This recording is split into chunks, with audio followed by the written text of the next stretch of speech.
সুনিতা পারিবারিক বস্ত্র প্রতিষ্ঠান খাগড়া বহরমপুর এবং লালবাগ মুর্শিদাবাদ। মুর্শিদাবাদ জেলার কান্দি মহকুমার খড়গ্রাম থানার নগর বাজারে গ্যাসের দোকানে হানা দিয়ে মৃতদেহ উদ্ধার হলো। মৃত ব্যক্তির নাম তারকনাথ সিংহ।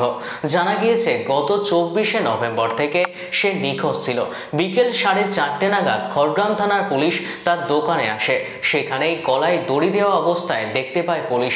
মৃতদেহটি উদ্ধার করে খড়গ্রাম থানার পুলিশ ময়না তদন্তের জন্য পাঠিয়েছে। কী কারণে এই মৃত্যু ঘটনার তদন্ত শুরু করেছে পুলিশ।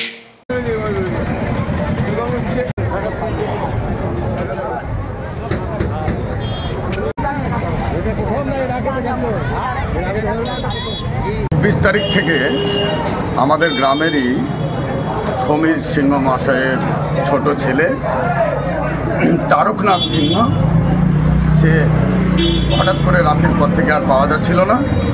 দিয়ে তারপরে আমরা সেটা জেনে আর কি পরিবারের তরফ থেকে একটা মিসিং ডায়েরি করা হয়েছিল এবং সেই মিসিং ডায়েরি করার পরে আমরা বিভিন্ন জায়গায় বিভিন্নভাবে খোঁজখবর লাগিয়ে তাকে পাইনি। আজকে হঠাৎ করে তার ওই দোকানের অপোজিট রাস্তাতে একটা গ্যাসের গোডাউন ছিল, সেখানে ওই গ্যাস ট্যাস বা জল টলের ব্যবসা করতো, সেগুলো রাখত।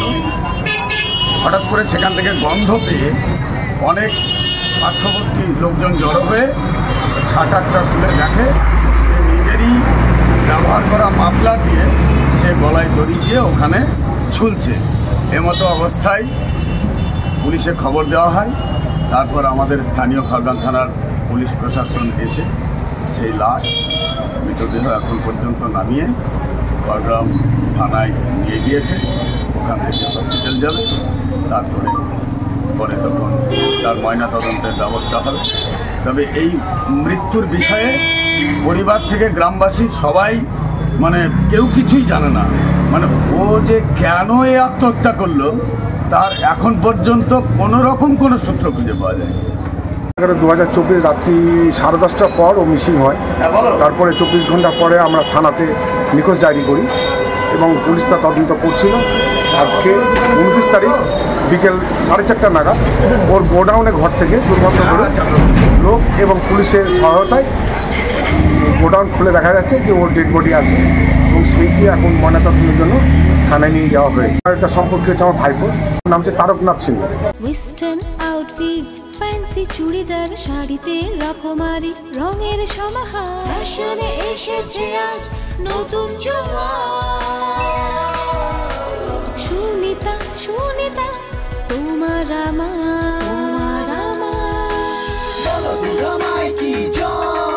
আজ পুজোর হাওয়া, নতুন চাওয়া পোশাকের আমি সুনিতা মন ছুঁয়ে যায়। সুনিতা, সুনিতা, সুনিতা সবার। সুনিতা 309 নেতাজি রোড, খাগড়া বহরমপুর, মুর্শিদাবাদ।